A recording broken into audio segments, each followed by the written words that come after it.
And we are set.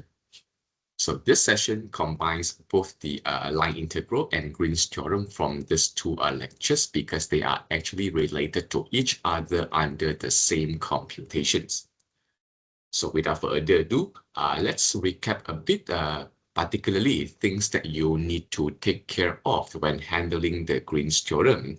That is the line integral on the left-hand side. Integrate m dx plus m dy. It's equivalent to double integration of differentiate n with respect to x minus differentiate n with respect to y under the region or the area of the region. Now, just to recap a bit things that you need to take care of when on how the question is asked.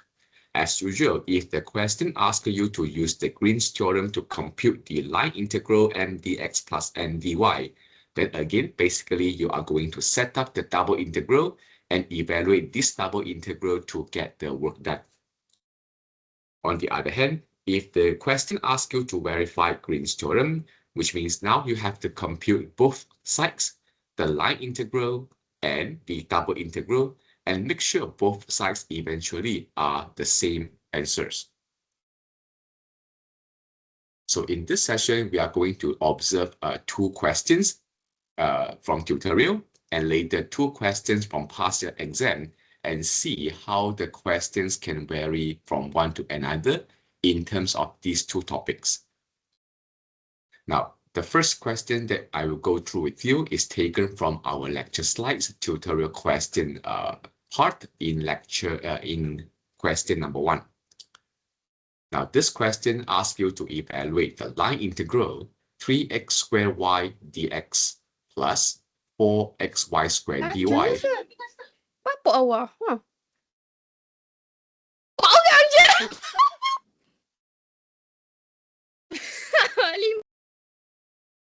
Along the C1 and C2 line as shown in the figure 1. So again, this is the line having two motion, C1 and C2. So C1 has the line y equals to negative x minus 3. And look carefully, this is the point of negative 3, 0.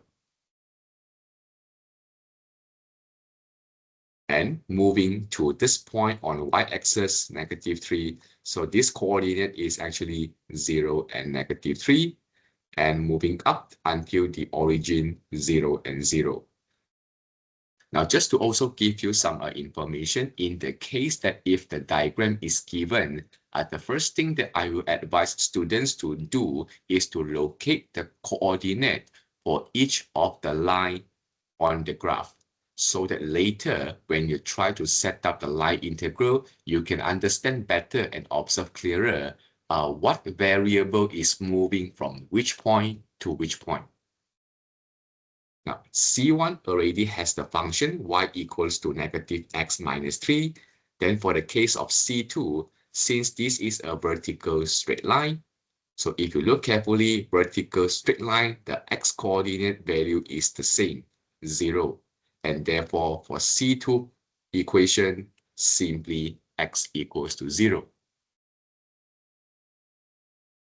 So now we can begin finding the line integral for C1 and C2.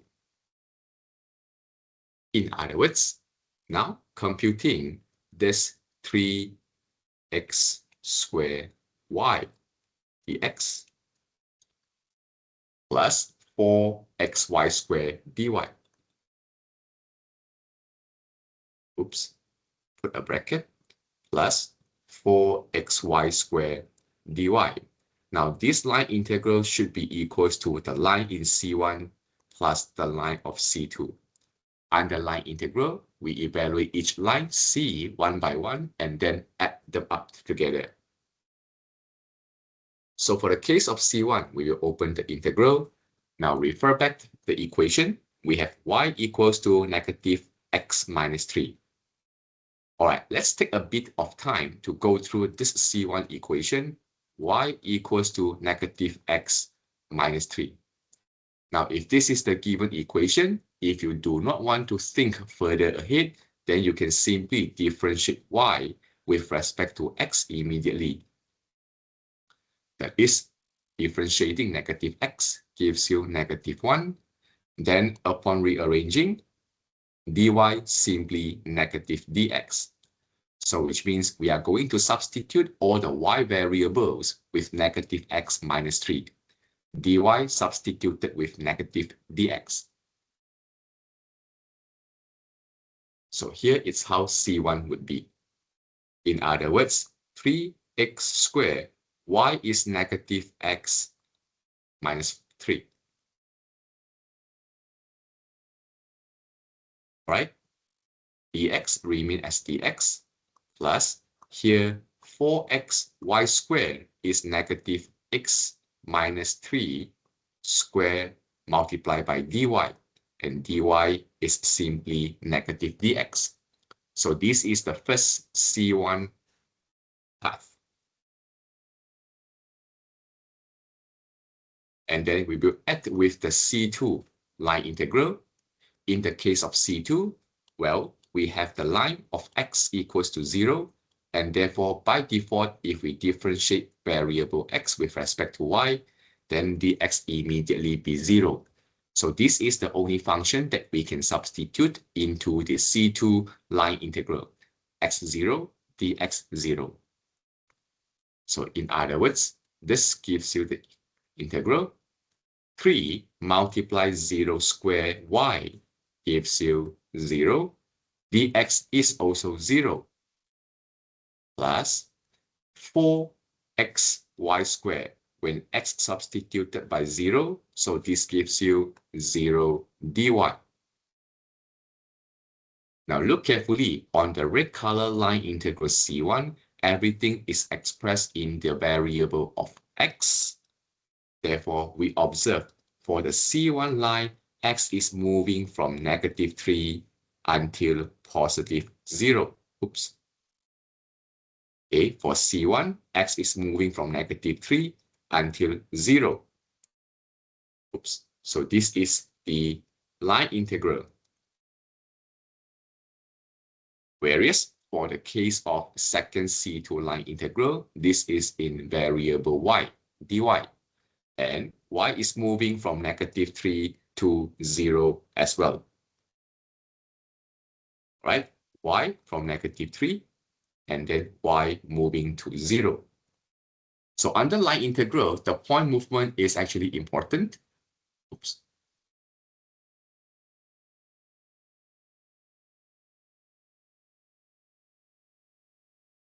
So once everything is set up, then as usual, in the next step, you can begin simplifying or expand any equations or any functions that you left on the previous step. So in this case, 3x squared multiplied by -x, -3x power 3. Here, 3x squared multiplied by -3, -9x squared. Now for this part, probably we need to expand a bit. This is plus 4x in the bracket, -x minus 3 squared gives you +x squared plus 3 multiplied 2 multiplied x, 6x plus 9. And don't forget, we still have -1 here. Now again, just to make sure you don't get confused, I actually extract dx and dx. Oops, not totally. Dx and dx out to be here. So there is still a negative sign on the second expansion. All right, so here gives you simply integrate from -3 to 0, 0 dy. Now, I would like to remind all of you in terms of answering the question, although the internal function is 0 here, but you still need to outline the line integral for this C2 path. Again, we understand in the end, the answer for this part will be 0, but this line integral C2 still exists, and therefore you need to state out how this part is being moved and with respect to which variable. All right, so now we can further simplify whatever statement that we have here. Negative 3x power 3 minus 9x squared. Here, negative 1, 4x x squared is negative 4x power 3. Negative 1, 4x 6x, negative 24x squared. Negative 1, 4x 9 gives you negative 36x. Plus 0 computation here because the integration for a 0 constant value gives you 0. Now everything should become clearer and clearer now. So in the end, this, if you want, you can summarize, simplify for the last time. Negative 3x power 3 minus 4x power 3 gives you negative 7x power 3. Negative 9x squared minus 24x squared gives you negative 33x squared. Finally, minus 36x with respect to x. So integrate with respect to x. Quickly, we have negative 7x power 4 over 4 minus 33x squared is integrated into 33x cubed over 3 minus 36x integrate into 36x squared over 2. And we are going to integrate using 0 upper limit and negative 3 the lower limit. So in this case, 3 and 33 can be simplified into 11. 2 and 36 can be simplified into 18. Now quickly, if we recall the substitution, we notice that this is a polynomial. If you substitute 0 into it, then the first computation will immediately be 0. And then minus, now we substitute the lower limit. So this gives you negative 7 in the bracket negative 3 power 4 over 4. Minus 11, x power 3 is negative 3 power 3. Minus 18, x squared is negative 3 squared. Now please pay a bit of patience because now everything power 4, power 3, power 2 will give quite a large value. So if we try to compute everything slowly, that is negative 7 multiplied by negative 3 power 4 divided by 4 minus 11 multiplied negative 3 power 3 and minus 18 multiplied negative 3 squared. So in the end, we have 0 minus in the bracket negative 27 over 4. And hence, this gives you positive 27 over 4. Then this should be the same as the answer stated in the tutorial question answer here.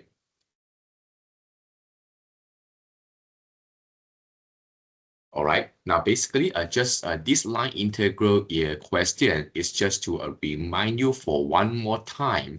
Under line integral, we are actually integrating the function only one time, given two-dimensional vector x and y. So for the case of the line equation that is having both variable x and y, for example, in this C1 part, you can actually choose which variable that you want to remain in the integration. For a straight vertical line or horizontal line, usually the function is only in one variable. Therefore, there is no choice but you have to substitute and use that value. All right, this is the first. Second, again, this question basically asks you to evaluate the line integral. Notice that the question never mentioned Green's theorem. So if the Green's theorem term is not mentioned, then we just use the normal line integral, adding line one by one in finding the work done.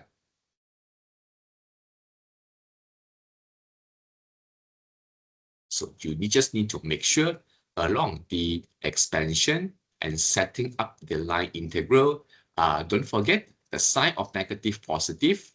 When you expand, what should it be? So on and so forth. With that, usually you should be able to handle this question correctly and successfully.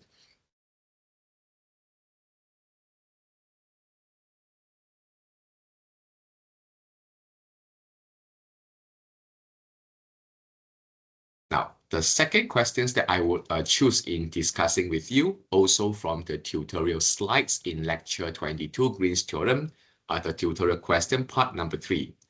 Because some of you actually asked me about this little pie shade in the circle, and what should we do in this kind of situation? Is this still a bounded region? So I think it would be interesting for me to also consider this number 3 in this tutorial session to go through with you. Now, basically, the question gives you a very clear instruction. Use the Green's theorem to evaluate line integral x squared y dx plus xy squared dy, where c is positively oriented by line x equals to 0, y equals to x, and a circle with radius of 2 as shown below. Now, as I mentioned a few times under the circle equation, we will actually apply the polar coordinates in finding the double integral. All right, so just to recall with you one more time, in case if you have forgotten what is Green's theorem. Green's theorem simply says that the line integral of m dx plus n dy is equivalent to the double integral of differentiating component n with respect to x minus differentiating component m with respect to y, integrate with respect to the area of the region. So in this case, this little pie shape is the region that we are interested to use. And I believe after chapter 2, you somehow should be clearer further about the theta angle. Y equals to x has actually the theta value pi equals to 4. 90 degree is the theta value of pi over 2. Okay, pi over 4, pi over 2. So if you can still recap this two angle theta values, suppose you should have no problem actually in setting up the polar coordinates. Now, before that, let us handle the inner function here. Differentiate n with respect to x. So from the line integral, the n function is actually xy squared. All right, so let me denote here. The function n is actually xy squared. And therefore, differentiate function n with respect to x. Actually, here we obtain y squared. On the other hand, this is actually the function of component n. And therefore, if I rewrite again, m is just x squared y. And therefore, differentiating n with respect to y gives you x squared. So now you can see the inner function here. Del n minus del m will be y squared minus x squared. All right, and then radius 2, r equals to 2.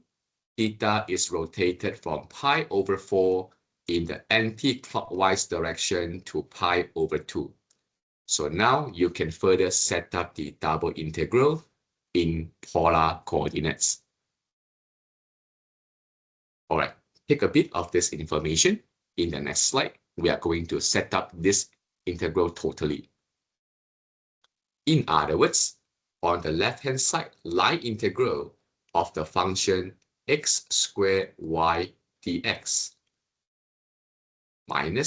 plus xy squared dy. So let me recall a bit just to make sure they are the same. X squared y dx plus xy squared dy. This is equivalent to double integral del n minus del m. So y squared minus x squared.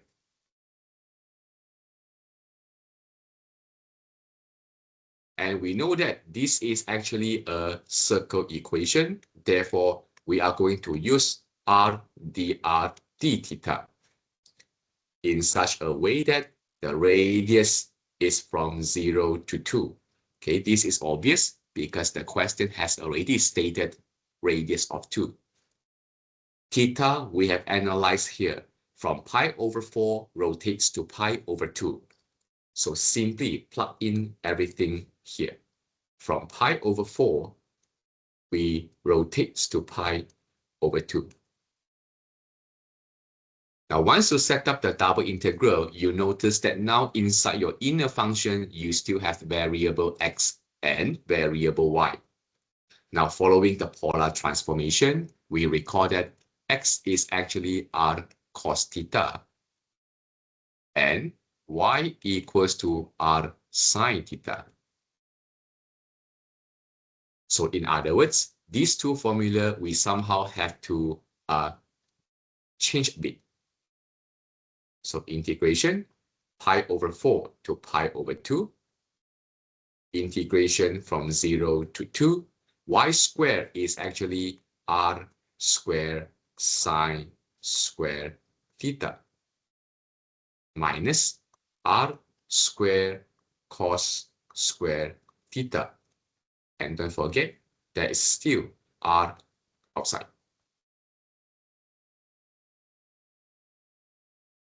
Well, take note that previously we have learned before, under sine squared and cos squared formula, we cannot integrate them directly. Therefore, we need to somehow change this formula a bit before evaluating it.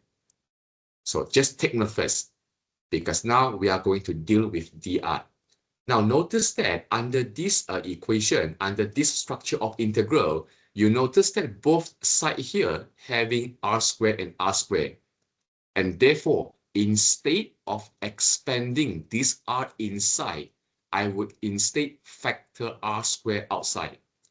If you want to know what I mean, which means in this case, I want to make my computation slightly simpler and easier. So now I will actually factor out this r squared outside, leaving the bracket sine squared theta minus cos squared theta. Now I have r power 3 here. So why is that I choose to factor out the r squared? Because now I can totally focus on this r power 3 to integrate with respect to r. This gives you in the next step, integrate from pi over 4 until pi over 2, sine squared minus cos squared theta remain nothing changed first. But now r power 3 is integrated into r power 4 over 4 with respect to theta. And here, the upper lower limit will be 2 and 0. All right, so sometimes you have to be a bit flexible in managing the integral so that whenever part can be integrated easily, you do it first. So here, when you substitute the upper limit 2 into it, so 2 power 4 over 4 minus 0 power 4 over 4, in the end, you notice that the integral here gives you the value 4. Right? So this value 4, I can basically extract out from the integral, giving you integration from pi over 4 until pi over 2 for the function sine squared theta minus cos squared theta. So under this case, whether you like it or not, both sine and cos square, both has to be changed. All right, so here we use the quick guide that we previously learned before. For the case of sine squared theta, this is actually halved in the bracket 1 minus cos 2 theta. For the case of cos squared theta, this is actually negative in the bracket 1 plus cos 2 theta. All right, so now plug it into the function. So here, 4 in the big integral, pi over 4 until pi over 2. So here, sine squared theta is actually 1 over 2 minus 1 over 2 cos 2 theta. All right, you will notice that now I try to expand this 1 over 2 inside because I notice now sine square and cos square, they are going to subtract to each other. So I want to take this advantage to actually simplify this structure. All right, so sine square theta is 1 over 2 minus 1 over 2 cos theta. Okay, drag your attention. This is subtraction. Now minus. On the other hand, cos square theta is 1 over 2 plus 1 over 2 cos theta, cos 2 theta. Okay, look carefully the way that I play around the function.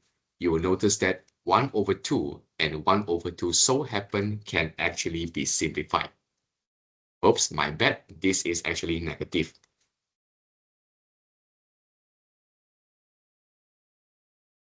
Right?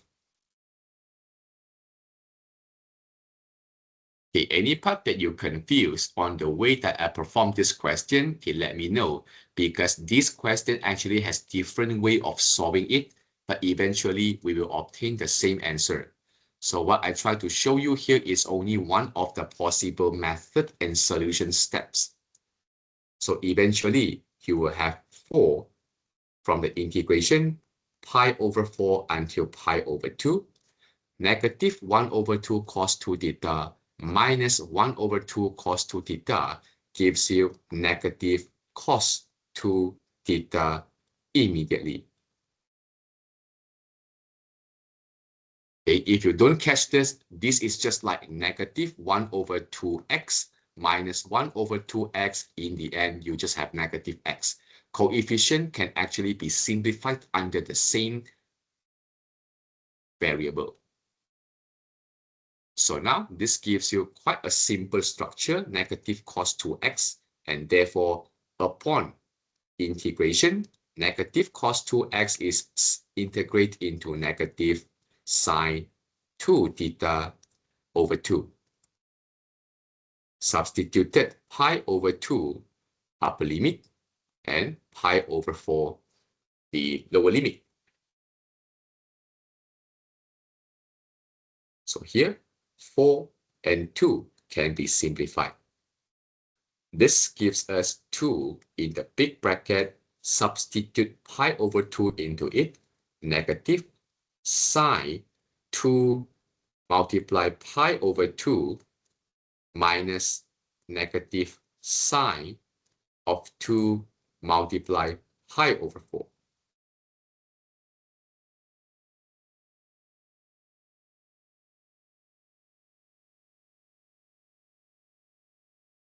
So simplify a bit, 2 in the big bracket. Here gives you negative sine pi, minus and minus gives you plus sine pi over 2. All right, now make sure when you perform trigonometric computation, you simplify the theta angle with the 2 whenever possible. And you will notice that sine 180 degree gives you 0. Sine pi over 2 is actually 1. So in the end, 2 multiplied by 1 gives you 2. Exactly the same answer that we actually have or indicated in the tutorial questions.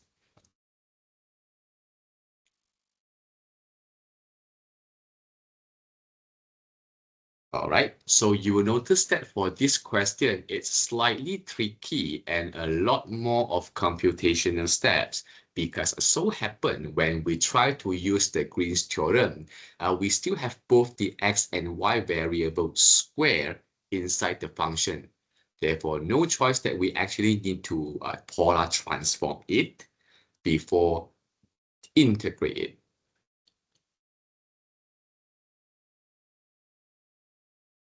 Okay, some of you probably need to go through again this question and see how the trigonometric function is being played here.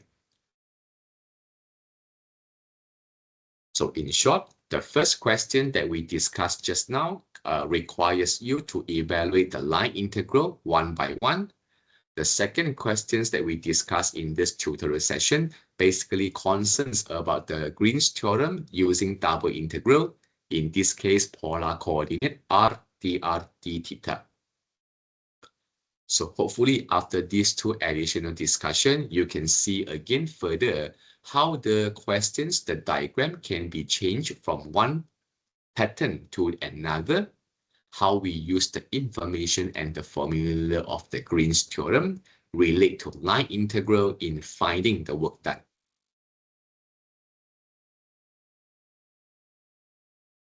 Now, the next question that we discussed for this tutorial session is actually taken from the past year questions.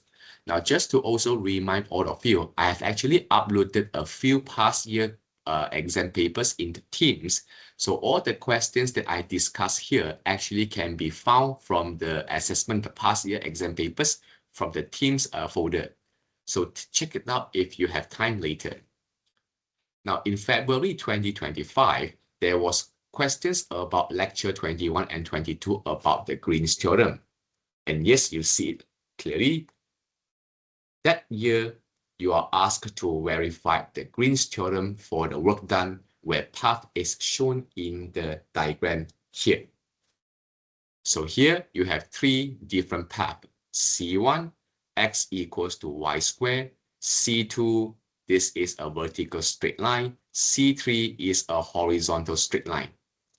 Now, as I mentioned just now, whenever you are given a diagram, it would be good for you to first locate what is the coordinate.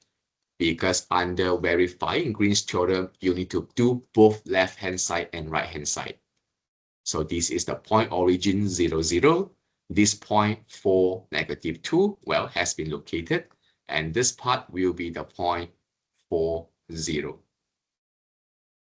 Second, locate all the equations for the line.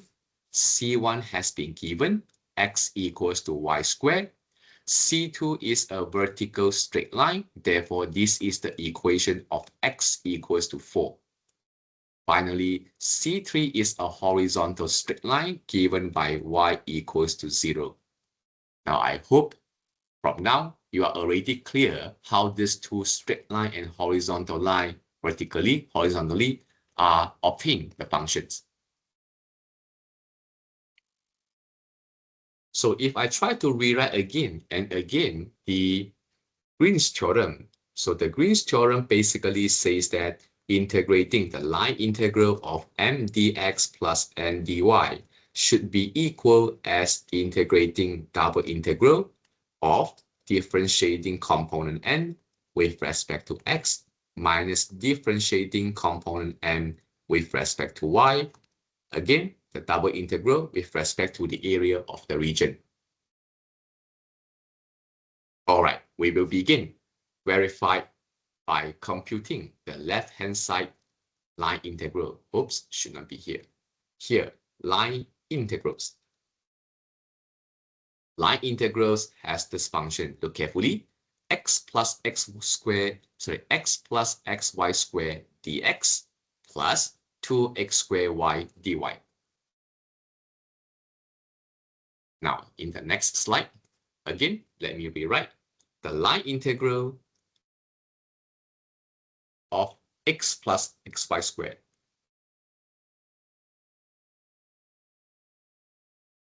dx plus 2x squared y dy. Originally, this line integral should consist of three lines. That is C1 path plus C2 path, denoted by red color here for easier observation, and plus the C3 path, which I will use blue color here. All right, let us begin from the path of C1. So C1 is the function x equals to y squared.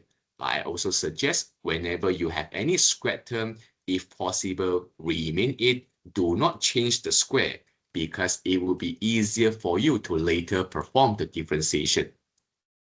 So let me denote on the side here. C1 has the graph x equals to y squared. Therefore, when we differentiate x with respect to y, we actually obtain 2y. And that slightly rearrange this equation, dx equals to 2y dy. So from the C1 line, all my x will now becomes y squared. So this is to say, integrate y squared plus y power 4, because y squared multiply y squared, dx 2y dy.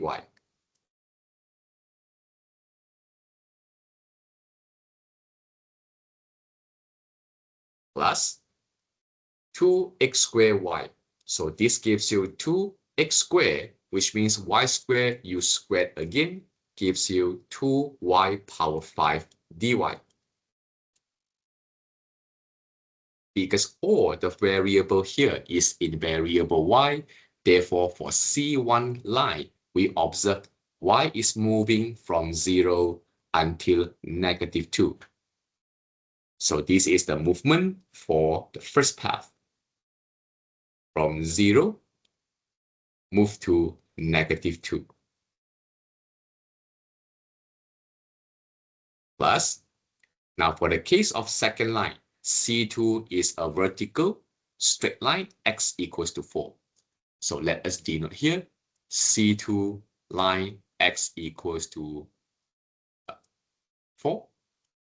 And therefore, differentiate x gives you 0. Remember, differentiating any constant number is always 0. And therefore, this is the integration. X equals to 4. Therefore, I have 4 plus 4y squared multiply 0 plus 2 multiply 4 square y. This gives you 32y dy here. All right, 4 squared multiply 2 multiply y, so 32y. In the end, the second line are all again in variable y. So we notice that the y value moves from -2 to 0. All right, so this is moving from -2 to 0. And obviously, you notice that this part, it's now becoming 0 immediately, because anything multiplied by 0 should vanish themselves. And finally, for the C3 line, this is given by equation y0. Well, should even be simpler. C3 has the function y equals to 0. Therefore, immediately differentiate y gives you 0. So let's see what happens if we substitute and replace the line integral function here. So integrate x plus x multiplies 0 squared dx. So we only left with x dx. Plus 2x squared multiplies 0 multiplies 0. Therefore, we have 0 multiply 0 here. And now the third line is in the variable of x. Therefore, in the C3 line, x is moving from 4 back to 0. Be careful with the direction, as x is actually moving from +4 back to 0. And again, under this expression, 0 multiplies 0 can vanish. So this setup, well, is a bit lengthy. You just need to make sure everything you substitute and express in the correct way. And for sure, you can find out the line integral correctly. So let me simplify the every line and see what we have. So here, if we further expand, y squared multiplied 2y, y power 4 multiplied by 2y. So here we actually obtain the integration from 0 to -2.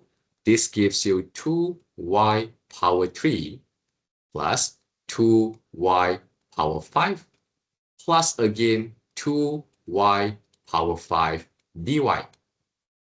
Well, whenever we can simplify dy and dy the same, factor them out, put at the last. Plus, so for the second integration, Well, simply we can now have a clearer and cleaner structure. Evaluate from 0 to -2 to 0, 32y dy. Now, any part if I make a mistake, so just let me know. Plus, for the C3 case, we'll integrate from +4 to 0, x dx. Okay, the next step, I will simplify and speed up a bit. This is integrate with respect to y. In other words, 2y power 3 is integrated into 2y power 4 over 4 plus 2y power 5 plus 2y power 5 is 4y power 5 integrated into 4y power 6 over 6. So this is the part from -2 upper limit to 0 lower limit. Plus 32y on the next is integrated into 32y squared over 2. And this has the upper limit 0 and lower limit -2. Finally, plus x is integrated into x squared over 2. Substitute using upper limit 0 and lower limit 4.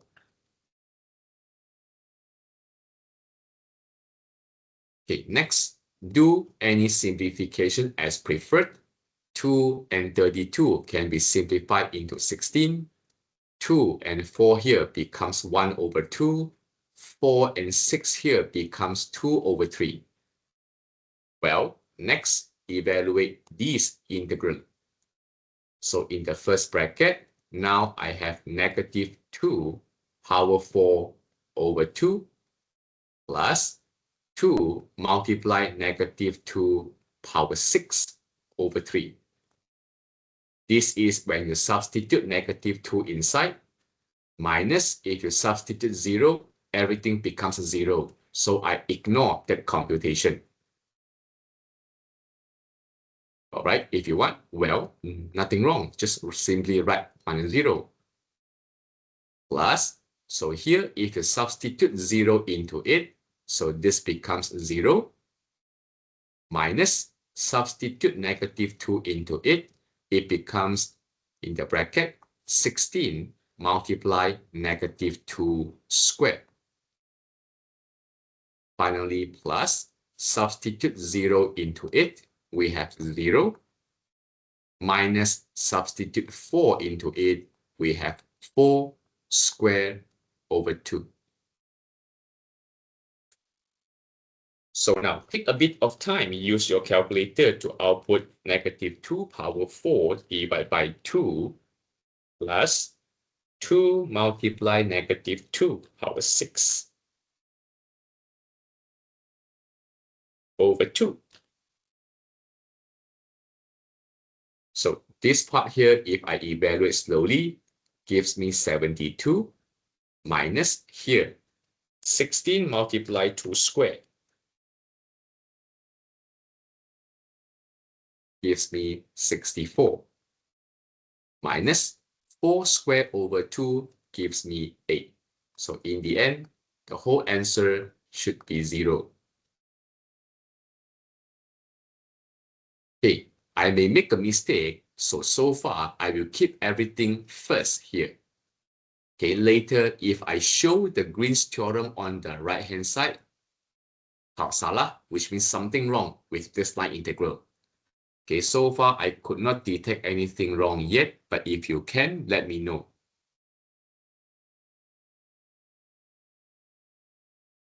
So this is the left-hand side line integral.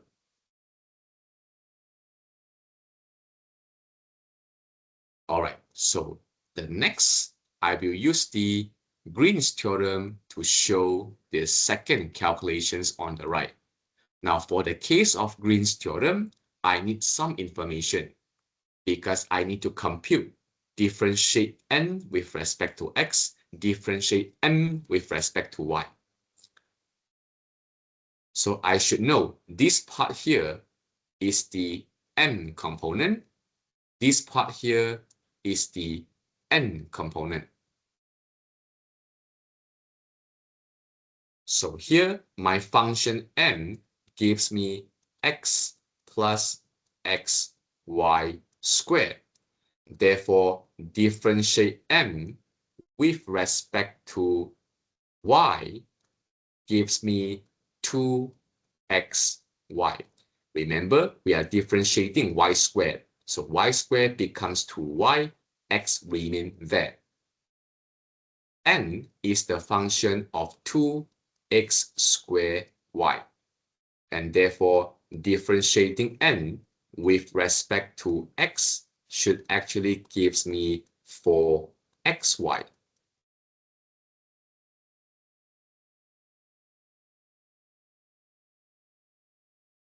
All right, so let's see if we plug this into the Green's theorem formula. So by the Green's theorem formula, we are now computing double integral of the function del n over del x minus del m over del y with respect to the area. So just now, we have actually computed the partial integral in partial differentiation. Del n over del x is given by 4xy minus del m over del y is given by 2xy. So just to confirm a bit, yes, 4xy minus 2xy. All right, with respect to the area A. So simplifying the inner part of the function, we have 2xy. So now we can begin deciding how do we want to integrate this area. So this is the area, not a circle. And therefore, one way we can do this integral is we are moving the line from left-hand side to the right-hand side. Why? Because the left-hand side line is actually x equals to y squared. The right-hand side line is x equals to 4. I already have the function in variable x. Therefore, in this case, it would be easier for me to move simply left to right in the interval of y. So y is from 0 until -2 here. So basically, there shouldn't be any problem for you to determine this range. Right? So in this case, I will use dx dy, where x is moving from x equals to y squared until x equals to 4. In the interval of y from 0, sorry, it should be y from -2 until 0, okay, from the lower value to upper value. My apology. So y from -2 until y equals to 0. So now you can begin finding the integral. First, integrate 2xy with respect to x. Yes, we can find such integral because 2xy is integrated into 2x squared y over 2. X is being integrated from the upper limit 4 and the lower limit y squared. So in this case, 2 and 2 can be simplified, leaving me only dy to be computed. -2 to 0. So now substitute the upper limit here. 4 into position of x. So x squared becomes 16y minus y squared substitute into it. So x squared substitute by y squared means y squared squared again, multiplied by y power 5. So dy. Okay, again, make sure x squared, substitute carefully, is y squared in the bracket squared again. So this is y power 4 multiplied by y again. Be careful with the index law. So we have done this part, everything correctly. Now we can proceed to actually integrate with respect to y. So 16y is integrated into 16y squared over 2. minus y power 5 is integrated into y power 6 over 6. And from 0 to negative 2. In this case, yes, 16 and 2 can be simplified into positive 8. So next is the substitution. 0 into 8 polynomial, everything becomes 0. Minus, substitute negative 2 into it. We have 8 multiply negative 2 square minus negative 2 power 6 divided by 6. So let's see what do we get. So 8 multiplied by 0 minus in the bracket here 8 multiplied negative 2 square and obtain 32 minus negative 2 power 6 divided by 6. I actually get 32 over 3. So in other words, 32 minus 32 over 3. So the answer should be negative 64 over 3, which means something wrong should happen in my first computation. Now, this is what I mean actually in the class. Sometimes you have to be very careful when computing or in verifying the Green's theorem, because if something happened left and right-hand side are not the same, then you probably need to check everything over again from the beginning. Now, since on the right-hand side, I obtain negative 64 over 3, I assume right-hand side correct first, because the left-hand side I got 0 is kind of unusual. Okay, usually work done getting 0, it's quite a rare case. So I may need to check again this part.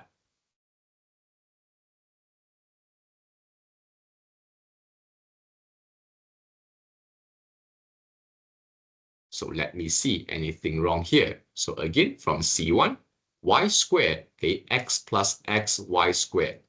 So y squared plus y power 4. All right, multiply by 2y. So 2y power 3 plus 2y power 5 plus 2y power 5. So here I should obtain 4y power 5 integrate into 4y power 6 over 6. So 2y power 3 integrate into 2y power 4 over 4. So far here correctly done. So in this case, x equals to 4. 4 plus 4y squared multiply 0 plus 2 multiply 4 square y. 4 square 16 multiply 2 32y dy, so should still be correct. Next, y0 dy0. So y0 dy0, so x plus 0 dx plus 0 multiply 0. So far I obtain x. Okay, let's check also the interval. For all the variable y here, under line C1, we are moving C1. So let me erase everything. C1, y is moving from 0 until negative 2. All right, moving from 0 until negative 2. Line C2 is moving from negative 2 to 0. So negative 2 to 0. Lastly, x is moving from positive 4 back to 0, positive 4 back to 0. Everything is correctly computed so far.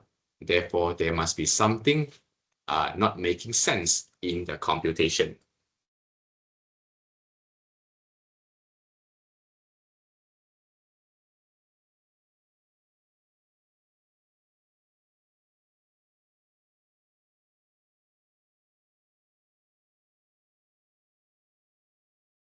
Okay, now I found it. This part is actually not 72, but 152 over 3.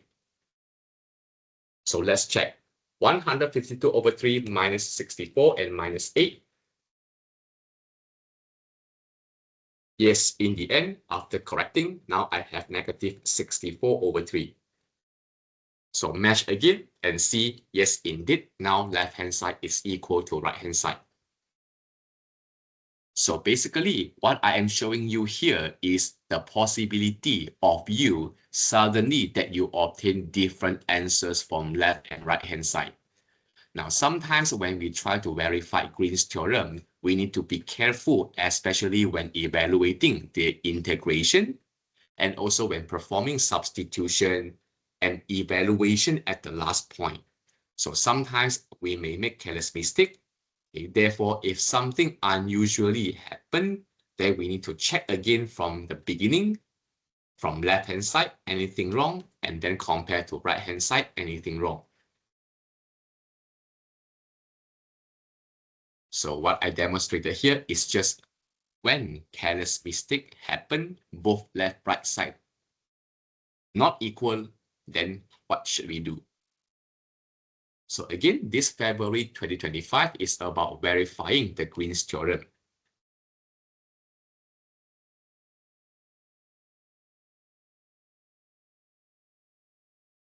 Now, the last questions I will discuss in this session is again the past year questions from July 2024. Now, actually in the lecture class, I also went through with you this kind of possibility in the final exam. Okay, that is, you are asked to compute only half of the information, then evaluate using Green's theorem, and finally, find out the remaining missing problem from the diagram. So in the lecture session, we talk about C1 and C2. Now, in this past year question, we have C1, C2, C3. So look carefully the questions. Evaluate the line integral C1 plus C2. That is, I only want to know these two lines first. Next, evaluate the whole diagram using Green's theorem. Finally, find out the missing C3. So as usual, from the question, given the vector f, x squared plus 4xy squared in I direction, plus 2xy in j direction, and C is a closed region where C1 is a parabola y equals to x squared. Now, given you the function already, C1, this is y equals to x squared parabola. C2 is a horizontal straight line, y equals to 1. And C3 is a vertical straight line, x equals to 0. So all this should now be easily verifiable. And that I can quickly set up C1 such that y equals to x squared, and hence differentiate y with respect to x will be 2x. And that upon rearranging this equation, dy equals to 2x dx. Next, C2 has the equation y equals to 1 constant, and therefore differentiate y gives you 0. Similarly, C3 also has the equation x equals to 0 a constant, and therefore differentiate constant dx will also give you 0. Okay, now I will speed up a bit because we have in the 4th questions in the session. So suppose all this should already be clear in your mind. Okay, the question only asks about C1 and C2. Therefore, I can ignore this if I want now.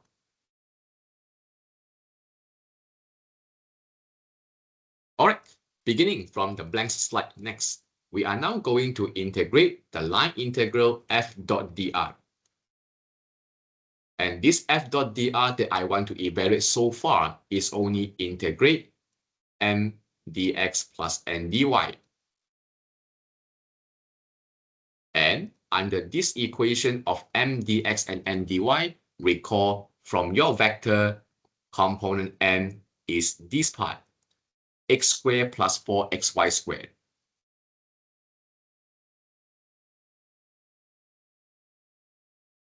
Dx plus component n is this part, 2xy dy. So now my task simply to evaluate C1 plus C2.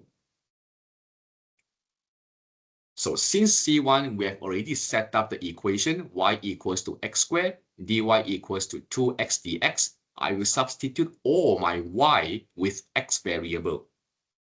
So here, x squared still remain as x squared plus 4xy squared. Remember, y equals to x squared, therefore y squared becomes x power 4. Don't forget the strict.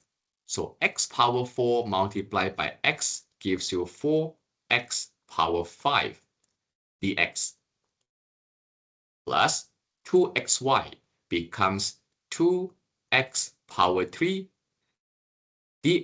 this should be dy. My apology again. This is dy.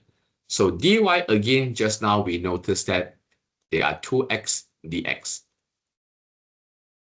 here. Now plus C2 line.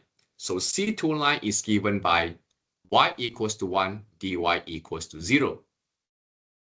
So y equals to 1, dy equals to 0 gives you x squared plus, x squared plus 4x multiply 1 squared, so plus 4x dx plus 2x multiply 1 gives you 2x, but dy equals to 0. Okay, dy equals to 0. So now, if you look carefully, all the expressions here are all in variable x. Okay, for the first C1, x is moving from 0, okay, the coordinate 0, 0, moving to x equals to 1. So here, 0 to 1. In C2 line, x is now moving from 1 back to 0. From 1 going back to 0. And this part vanished. So the rest simply evaluate, simplify, and integrate.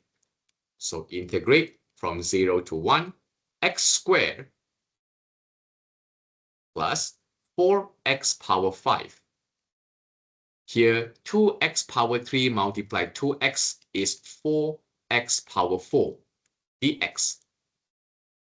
Plus, here integrate from 1 to 0, nothing changed here, x squared plus 4x dx. So next, proceed to integrate all these functions with respect to x. So it gives you x power 3 over 3 plus 4x power 6 over 6 plus 4x power 5 over 5. Evaluated from 1 and 0. Plus, similarly, x squared is integrated into x power 3 over 3 plus 4x integrated into 4x squared over 2. And this time, we substitute in the reverse way from 0 to 1. Well, the integration should be straightforward because if you substitute 1 into it, anything power 1 power anything is always 1. I have 1 over 3 plus 4 over 6 plus 4 over 5. Minus, substitute 0, everything becomes 0. Similarly, plus, here, if I substitute 0 into it, anything will become 0.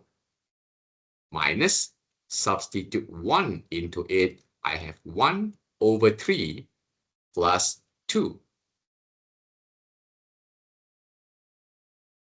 Okay, 4x squared over 2 gives you 2. So from here, do some final calculation.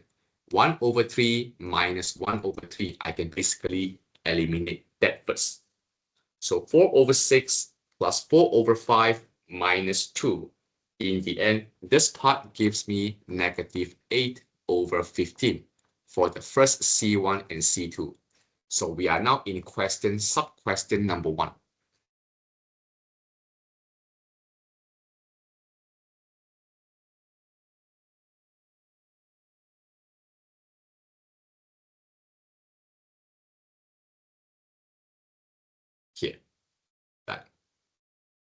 So next, we want to use the Green's theorem to evaluate what is the double integral for this case.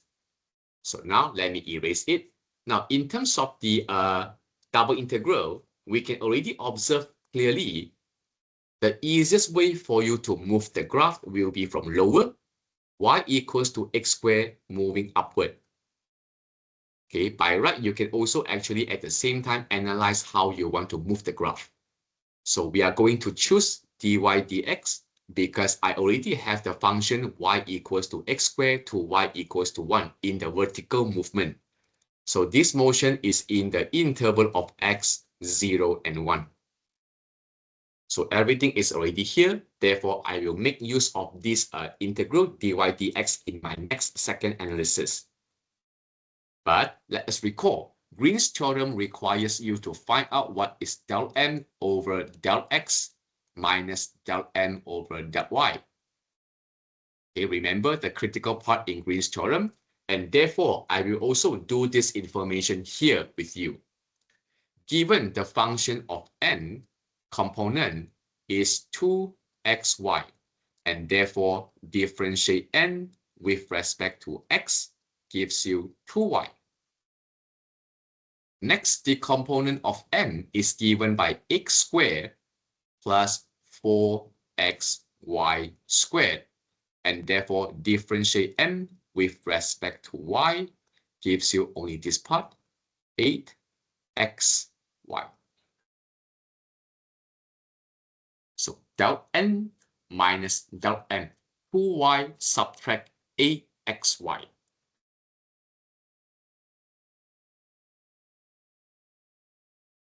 So using, another blank slide. So let me add on some blank slide for computation.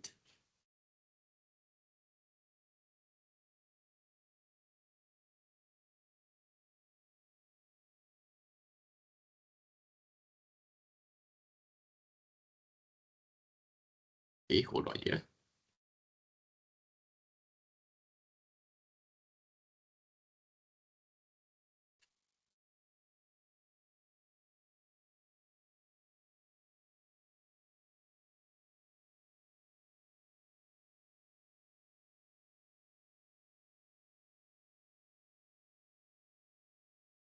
All right, so after adding a blank slide, let us continue.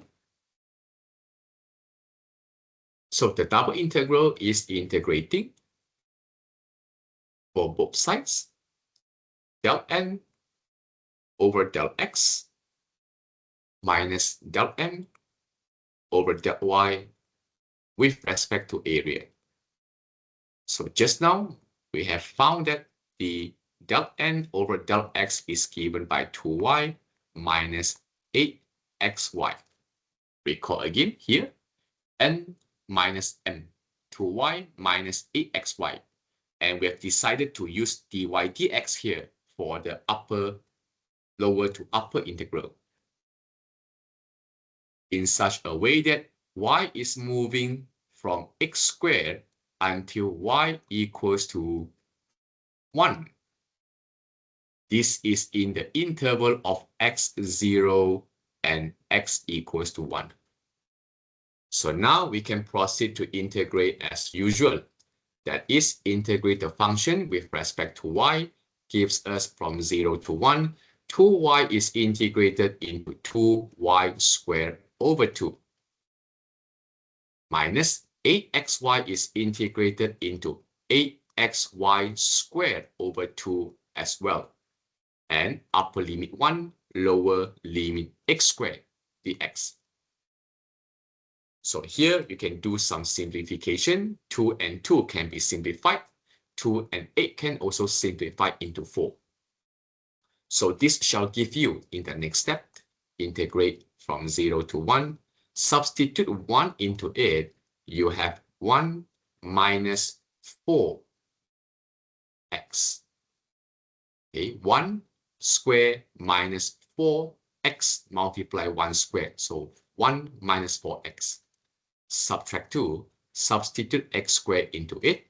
X squared for y squared gives me x power 4 minus 4 xy squared becomes 4x power 5 dx.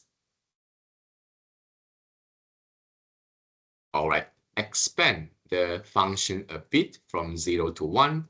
1 minus 4x minus x squared plus 4x power 5. Okay, I also would like to remind all of you for one more time, when you distribute the negative sign into it, please distribute them carefully. So now everything is already done. We can begin. Integrate x. Integrate 1 gives you x. Integrate 4x gives you 4x squared over 2. Integrate x power 4 gives you x power 5 over 5.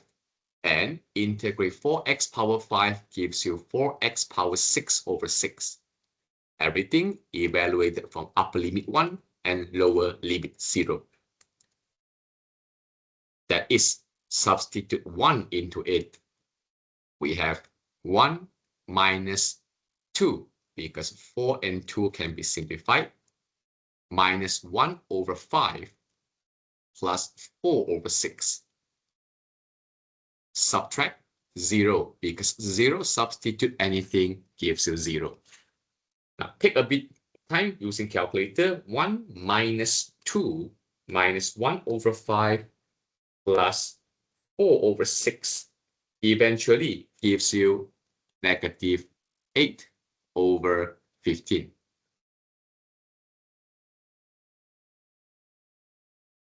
All right, 8 over 15.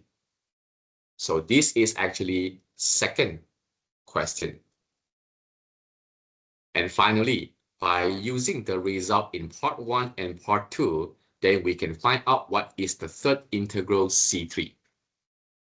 So again, like we said, you need to recall about the line integral. So if I try to write out the Green's theorem, we have differentiate m dx plus n dy should supposed to be the same as double integral of del n over del x minus del n over del y with respect to the area. And we say that for the line integral of the left-hand side, suppose should be C1 plus C2 plus C3. And this should equal to the right-hand side of double integral negative 8 over 15. Now look carefully. Previously, we have computed C1 plus C2 from result number 1, which is also negative 8 over 15. Plus C3 gives you negative 8 over 15. If you try to revert the calculations, in the end, we say that the line integral work done by C3 line will be 0. Now for this time, I can assure that C3 is indeed 0.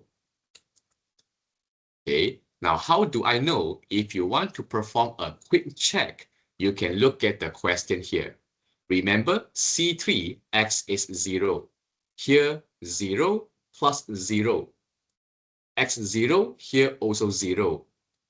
All right, if I put everything into m dx plus n dy, n here in the n 0 dx plus n here also 0 dy.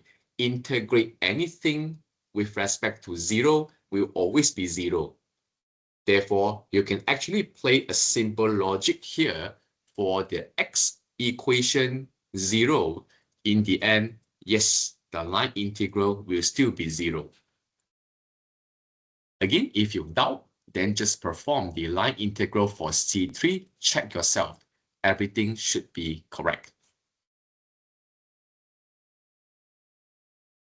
So basically, these are the 4 questions that I selectively chosen in this tutorial session discussion. Okay, because I also noticed that during the lecture session, the questions that I pick randomly may be too simple in the working step, and some of you may not be aware. Sometimes the vector function given can be slightly complicated and challenging, in the sense that when you substitute into the line or into double integral, it requires a bit more computation, okay, when working out the solutions. Okay, and again, due on my own personal prediction, since last semester there is no question about Green's theorem, so I predict this semester final exam, the questions from Green's theorem may be out. So you should pay attention and practice more about this topic, lecture 21 and 22. All right, that's enough for this extra tutorial session, just to go through with you different types of questions. Let me check from the chat box if there's any problem. Okay, otherwise I can stop the recording, and thank you for those who attend the tutorial session. You can later again watch the recording from YouTube as usual. Till that, thank you, good night, and have a good day. Bye-bye.